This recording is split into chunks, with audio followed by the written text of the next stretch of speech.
Okay, so we're gonna. This is part 2 of Kringle getting. Oh, he's gonna go. There he goes. So we're just gonna watch him. I don't think we might have to heat it up again because. Oops! Oh no! I just made him all dirty. Oh, look at that big glob. Okay, hold on. That's his wings. That's right. I'm gonna film baby with one hand and get warm the food up. Never ever use a microwave. That is not the way to do it. You want to do it, take water, boil it, and then the next thing you do is you put the food in the water, and then you do a test and make sure you know the temperature that your baby is supposed to have. But don't ever just pop it in the microwave, because just like milk for a child, there's always warm spots. So you don't want to ever microwave it. So that's my tip for the day. So get yourself a thermometer. Look up what the temp of the food should be. I've got one. Mine's battery operated. It runs on a watch battery. And, yeah, so that's how you do it. Alright, now this baby is coming to get some food. Just swishing around a little bit, 'cause it's not a whole bunch. And here we go. You test it. And I tested it. Oh! You are so fast. Like a road runner. I told you, he's Kringle without reindeer. You're making a big mess. Some more.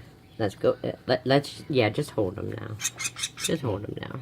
Don't make him run anymore. That was just for fun. Okay, hold on. We're gonna... For who? got your exercise. Come on. Come on. Oh, you got a boo-boo on your finger. Yeah. You have to put something on there. That's another thing. If you have any cuts around baby birds, if for any reason you think they're not clean, I mean, I know Vince is clean and he washed his hands. He just ate dinner, and we wash our hands before you hold a baby. But if you got any cuts on your hands, you should make sure that those cuts are, she's just dripping it.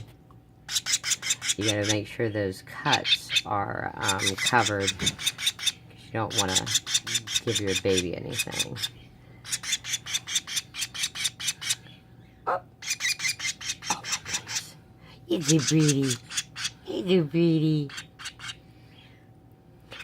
Some people like to go on either side, one side, because you have to go in on the one side when you're using a syringe, because you want to make sure you don't go down the esophagus.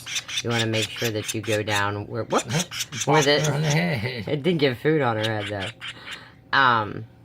And sometimes you have to feed with a syringe. You either have to, force feed them because maybe they're not feeling like eating, which obviously isn't. Can get them to get pretty big. Yeah. Just hold on. Stop. My assistant is being a little bossy.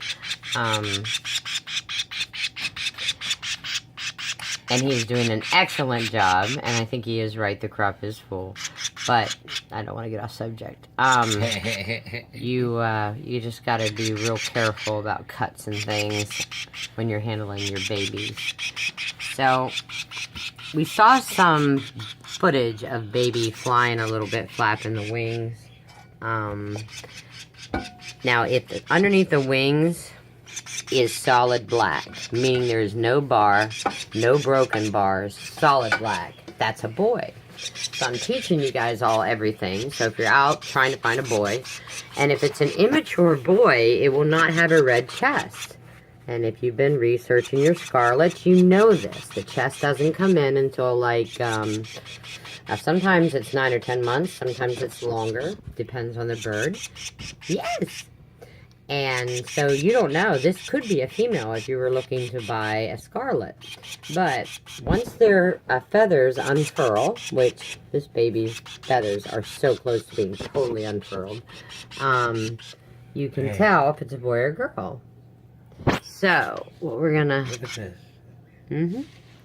So what we're gonna do is we're gonna check again today. We did this the other day and they were still tight. So Vince, I want you to put baby on his back. Don't do this unless you know what you're doing again. Hi, baby. Now again, this is not the way a normal Scarlet acts. You know, this is a hand-fed baby, so this isn't going to be a... This one loves us. Yeah.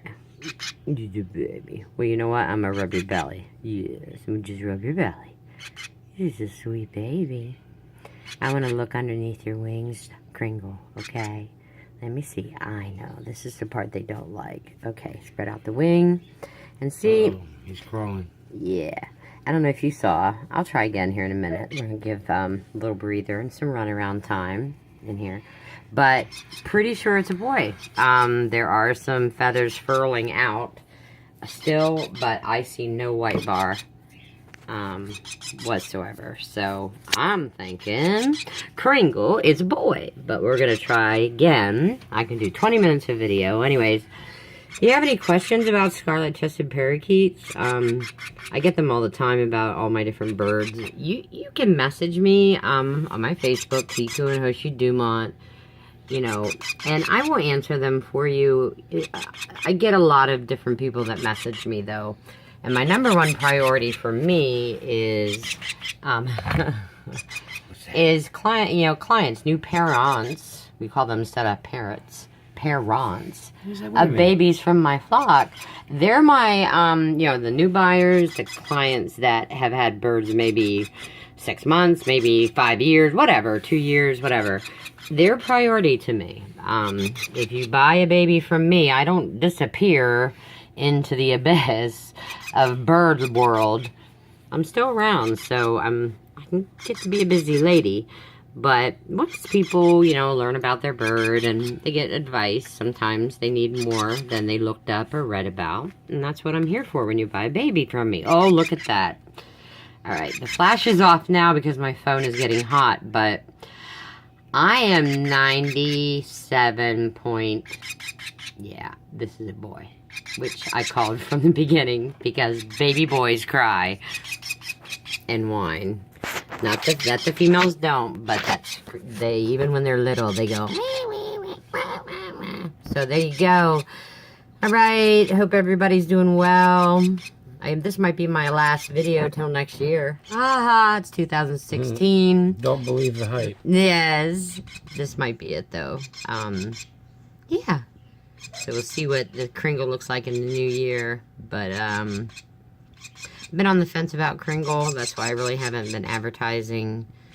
I did advertise them, but I'm still thinking about some things. But just seeing who may be interested in a male, because of course I check out buyers and I want people to be happy. And oh my gosh, we have so many babies coming. Pacific Parrot. I have green rump parakeets, which are the bigger cousin to this species. They are grass keats. She is a seafoam green. Her name is Joy. Yeah, she's named after my mother. And then there's Jolly Fred. And Jolly Fred, if you've watched his videos that I put up today on my Facebook page, you saw how I tamed him. I put that video up. And then I also put the video up of him jumping, and that was a trick I taught him. So, he does it on command. Yeah. So thanks for watching, and be a lookout on a whole bunch more candling of babies and egg time, and we're going to put this little one to sleepy time. Tweet, tweet.